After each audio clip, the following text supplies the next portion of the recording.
Murdered a Podcast. I'm your host, AB. And this week on Mama Murdered a Podcast, we're diving into part 2 of the high school cheerleader, Brooke Skylar Richardson, who gave birth to a baby in the middle of the night, except no one knew she was pregnant. Not only did nobody know that she was pregnant, but Skylar also claimed that the baby was dead when she gave birth to her at home in the middle of the night in the bathroom.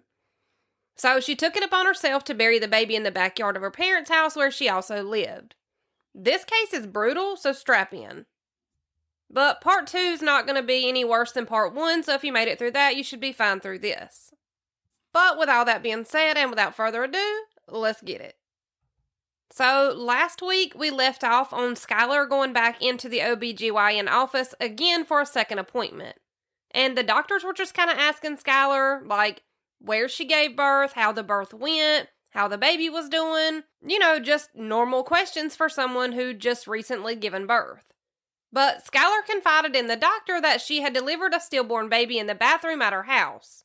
And then Skylar told the doctor that since the baby was born lifeless, that she took the baby into her backyard and buried her baby. She also tells the doctor that she named the baby Annabelle before she put her in this makeshift gravesite. So after hearing this news, obviously the doctor has to report this to authorities, but the doctors did let Skylar go home from this appointment. So it was 2 days after Skylar went into her second appointment with her OBGYN on July 14th, 2017, that the police showed up at Skylar's house, and they're telling her parents that they need to speak with her at the police station. Skylar's dad, Scott, drove Skylar to the police station, and then he called Skylar's mom, Kim, to let her know what was going on, and Kim was going to meet Skylar and Scott at the station. But police don't actually tell Skylar's parents why they need to talk to Skylar or what it's about.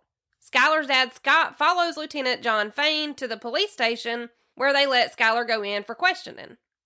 Once they get Skylar to the police station, Lieutenant Fain tells them that since Skylar is legally 18 years old and an adult, that neither one of her parents would be able to go back into the room with her while they talk to her. And to hear Skylar's parents tell it, they had absolutely no idea that Skylar was going to be taken in for questioning or what it was about. Skylar's parents, Kim and Scott, were actually kind of thinking that the police needed to question Skylar about something more along the lines of a fight at school or maybe something she'd witnessed like that. Because that's kind of how the police worded it.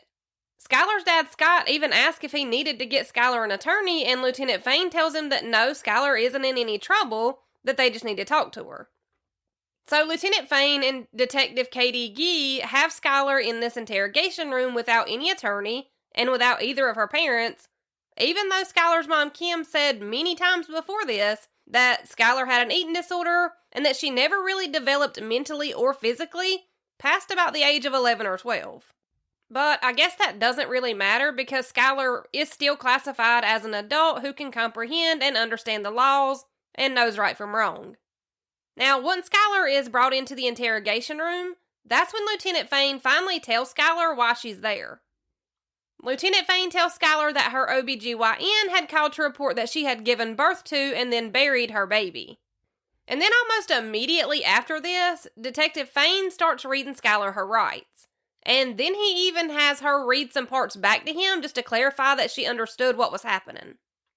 And this whole time, Lieutenant Fain is just reassuring Skylar, telling her that they aren't going to try to trick her into anything, and that they just want to know what happened when she had the baby, and they kind of ask who knew about the baby, and still, even after reading her rights, and letting Skylar know why she was being questioned, Skylar's parents still had absolutely no idea why the police needed to speak to Skylar. Hell, they didn't even know why they had needed to take Skylar into the police department in the first place. But officers had assured Skylar's parents, Kim and Scott, that they didn't need to get a lawyer for Skylar, which Skylar's dad, Scott, ended up saying later on that not getting Skylar a lawyer immediately is one of his biggest regrets in life.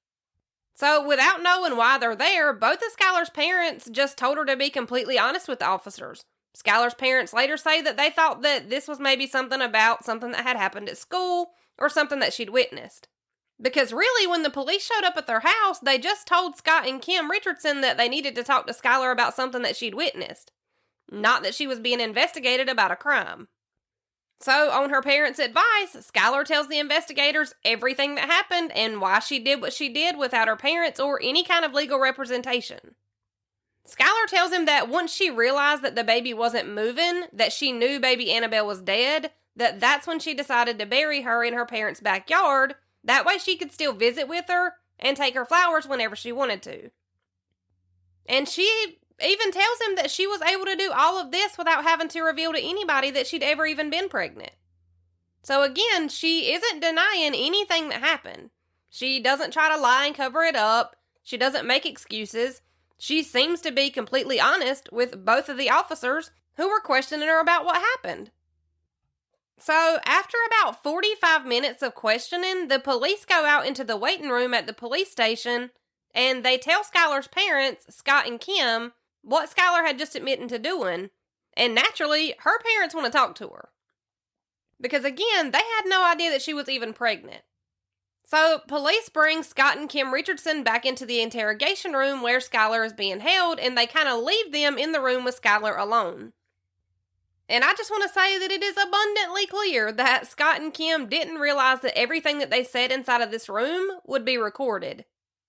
And you can actually find Kim and Scott's first reactions after learning that Skylar delivered a baby that nobody knew she was pregnant with. You can search for that online and it'll pop up everywhere. I was going to try to play some of Kim and Scott talking to Skylar for the first time after they learned what had happened, but it's really hard to hear and not really good enough quality to try to play back, so I'll just give you the rundown real quick. Which I'm not sure how Skylar's parents didn't know that everything that they said would be recorded, because it was 2017 when this happened. Like, I get it, they lived in a small town, but the town I live in is literally a quarter of the size of the town where Skylar and her parents lived. And everyone in my even smaller town knows that everything that you say inside of a police interrogation room or inside of any room in the police station where you're being questioned is also being recorded. So I don't know how they didn't know this, even without being told.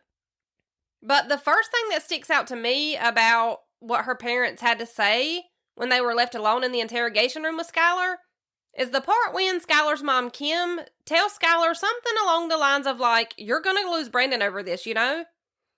And the entire time I'm just thinking, you do realize that the police just told you what your daughter did, not to mention the fact that she's already confessed to it. So why are we even mentioning Brandon at this point? Like, Brandon is literally the last thing on everybody's mind right now. But not Kim's.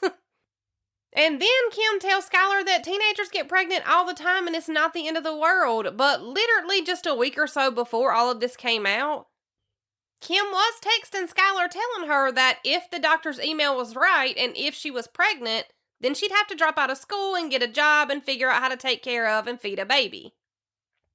So obviously, Skylar wasn't thinking that her parents were going to be super supportive and stand behind her and help her if they found out she was pregnant. And in my own personal opinion, I think Skylar's parents did know that they were being recorded, and that Kim just said that to kind of make herself look a little better. Again, that's just my personal opinion.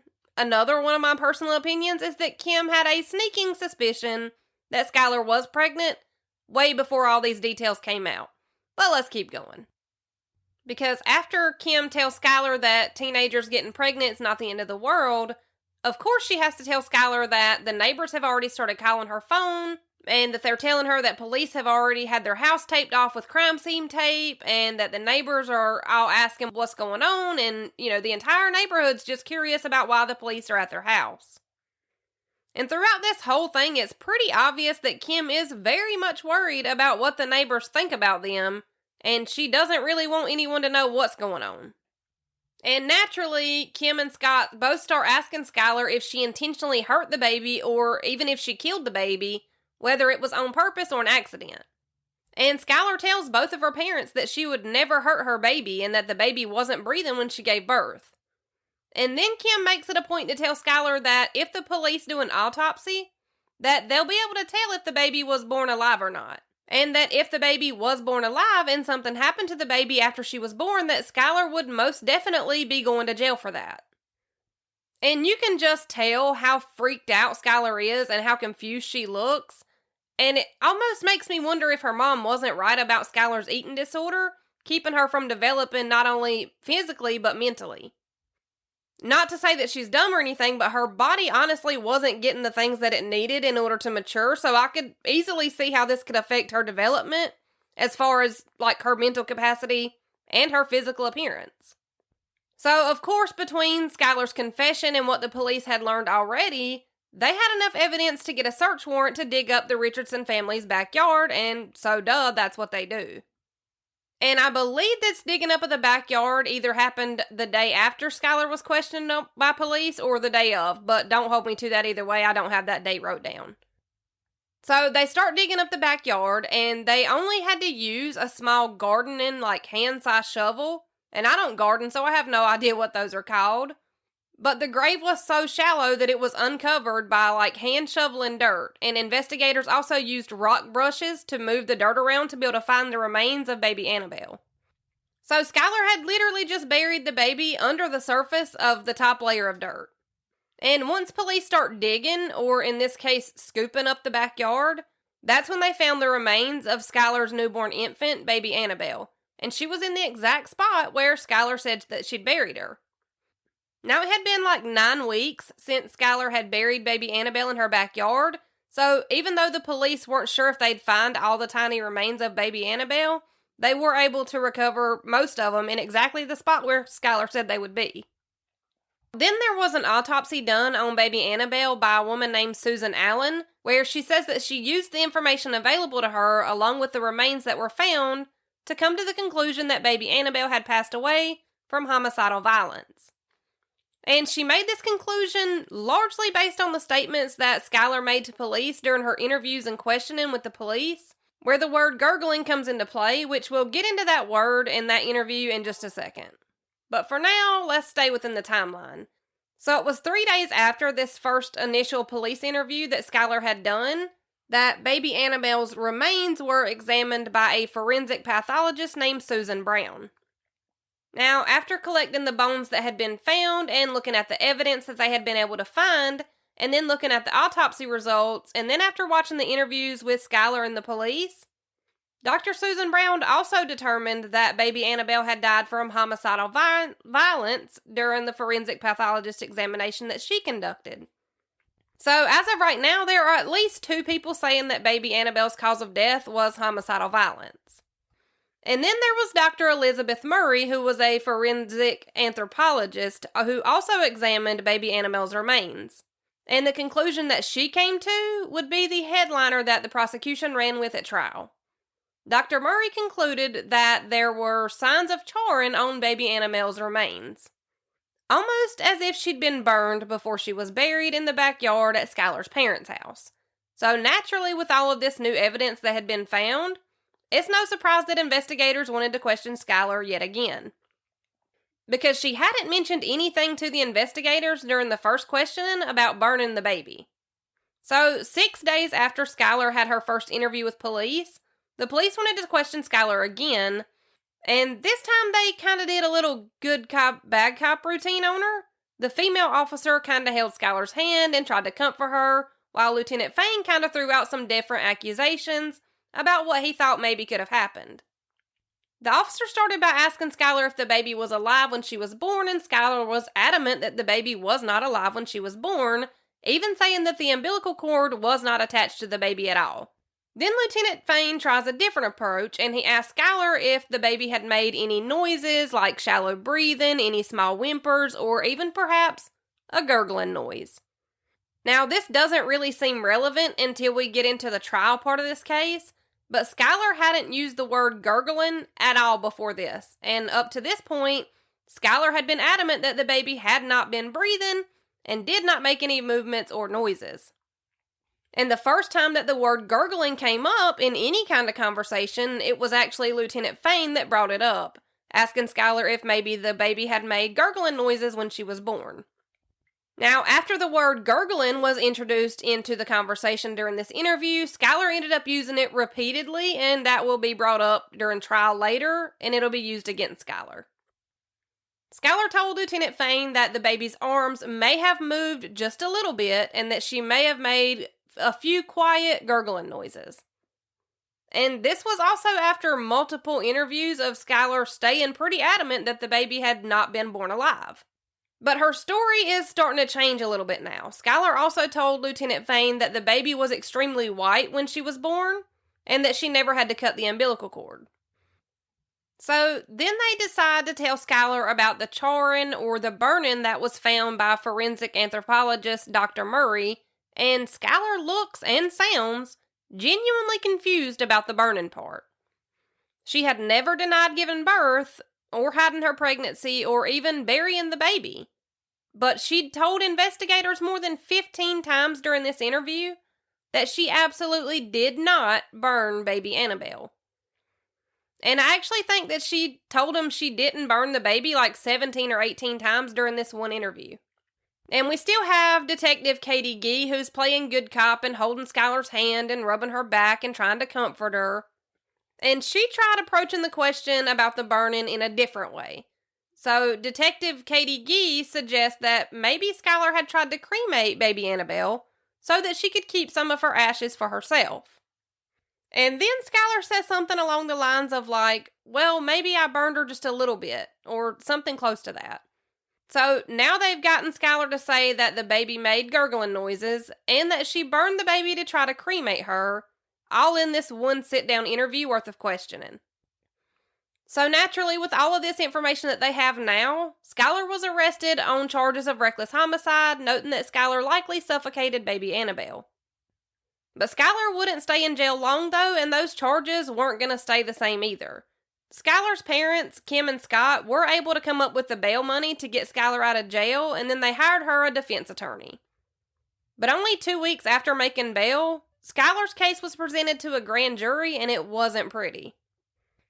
The grand jury decided to indict Skylar on a whole new set of charges, so she was arrested again. This time on charges for involuntary manslaughter, endangering children, abuse of a corpse, and also the charge of aggravated murder, which the aggravated murder charge alone carries a mandatory life sentence in the state of Ohio. Skylar entered a plea of not guilty and spent the weekend in jail while her parents came up with her new $50,000 worth of bail money. And after the weekend in jail, when Skylar was released on bail, she was put on house arrest with an ankle monitor. And as soon as she was released, the media was wilding out. So much so that the judge issued a gag order on this case, which just means that no one involved in this case is allowed to speak about it publicly or to the media, reporters, whatever. And the gag order didn't help anything at all, because social media and news stations and newspapers had all run with the story that Skylar had burned her baby's body in an attempt to cremate her. And y'all go ahead and strap in, because I told you this was a wild one. So the media is running with the teenage cheerleader burning baby killer headline. But as the prosecution and Skylar's defense team got ready for trial, Dr. Elizabeth Murray, who, if you'll remember, was the one who claimed that the baby's bones had been charred to start with. So she took another look over the bones and then recanted her statement about the baby being burned, which dropped a bombshell on everybody following this case, I think. Although we wouldn't learn about it for a while. Now, after looking at the bones for a second time, Dr. Murray said that the bones showed absolutely no sign of charring or burning whatsoever. But because Skylar had falsely admitted to burning baby Annabelle during one of her interrogations, that was still the story that the prosecution was planning to run with. And I almost feel like the gag order that the judge had put on this case was one of the reasons that not a lot of people in the public knew that Dr. Murray had even recanted her statement. The gag order would also explain why the recanting of the statement didn't really hit the media anywhere near as hard as it did when people believed that Skylar had burned her baby. So, Skylar stayed on house arrest for about a year until January of 2019 when she was offered a plea deal. The deal was that if Skylar would plead guilty to all of the other charges, then the state would drop the charge of aggravated murder, which again was the one charge that carried a mandatory life sentence in the state of Ohio. But even with the aggravated murder charge off the table, Skylar would still be looking at about 15 years in prison if she agreed to plead to the rest of the charges. And Skylar thought about it for a few days, but she ultimately decided that she wasn't going to plead guilty to something that she hadn't done. So that was that on that. She was going to trial. And despite the fact that Skylar's defense team had asked for the trial to be moved to a different county, that didn't happen. So with a fully tainted jury pool, the trial started on September 3rd, 2019. And during the trial, Skylar's parents say that they were having to essentially sew Skylar into her clothes that were already kid-sized clothes because she was that small. The prosecution kind of used Skylar's eating disorder against her, though, and it was super unfair. Instead of acknowledging that it is an eating disorder that is an actual medical diagnosis, instead they referred to Skylar as being vain and being obsessed with what other people thought about her, and only one of those statements is true. Skylar did care a lot about what people thought about her. So the prosecution started the trial by reading text messages that Skylar had sent to her mom on the morning after she'd given birth to Annabelle. Those same text messages that we read last week where Skylar's telling her mom that she's so happy that her tummy's flat again and how she's going to work hard to look better than ever. And then, of course, the prosecution had to explain to the jury how Skylar confessed to all of the things. But Skylar's defense attorneys actually brought in an expert on police interviews. And this expert kind of points out how Skylar is such a people pleaser and how she is easily influenced and susceptible. He tells the jury that Skylar only told the detectives what she thought they wanted her to say, even after she told them the truth multiple times. And after she told them the truth over and over and over, they were still asking her the same questions and implying what she'd done over and over and over, so she eventually just cracked under pressure and told them whatever they wanted to hear. Now, I'm not sure what the prosecution was thinking because they brought in all of these people and experts who had examined Annabelle's body and remains, and all of these people gave their opinions saying that they thought it was homicidal violence, but then they also all said that they weren't able to prove whether or not the baby had even been born alive or not.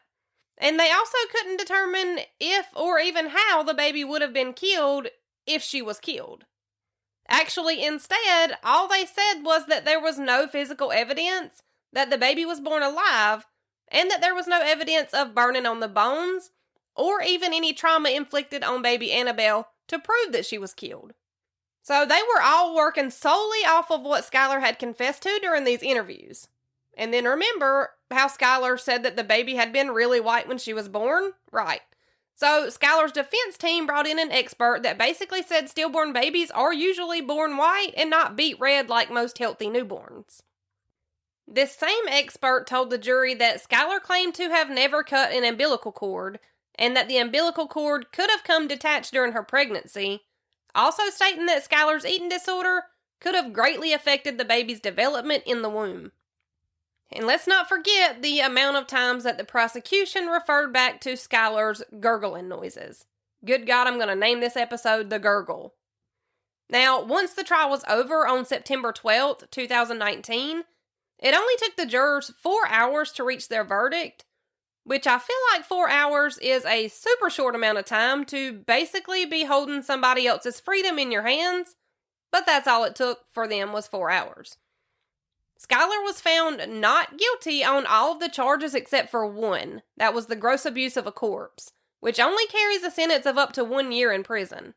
So the aggravated murder charge that carried a mandatory life sentence, she was found not guilty of that charge too. 1 day later, Skylar was in front of the judge and she spoke for herself for the first time since the trial had started.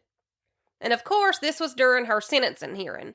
She apologized at least 4 times and then thanked the judge.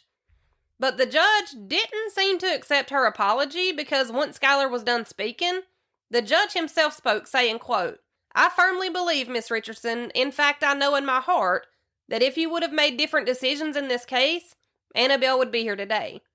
And I think that your choices before birth, during birth, and after show a grotesque disregard for life."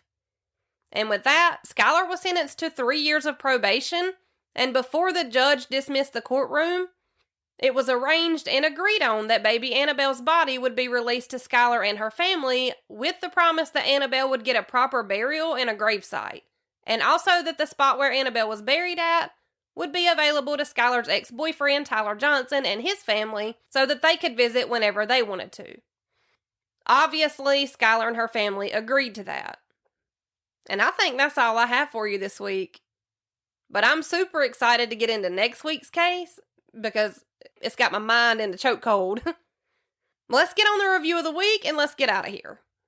This review comes from Apple, and if you don't have Apple because Android for life, you can also leave one on Facebook and it'll be read here on the podcast. This one is 5 stars, and it comes from K. Lester 2. Says, I started listening when AB started covering the JonBenet murder.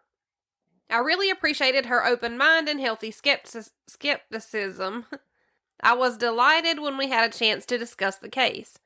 AB included the possibility the intruder killed JonBenet and framed her parents on the last episode. Her recent series on Victim F is fascinating, and there are so many parallels to JonBenet.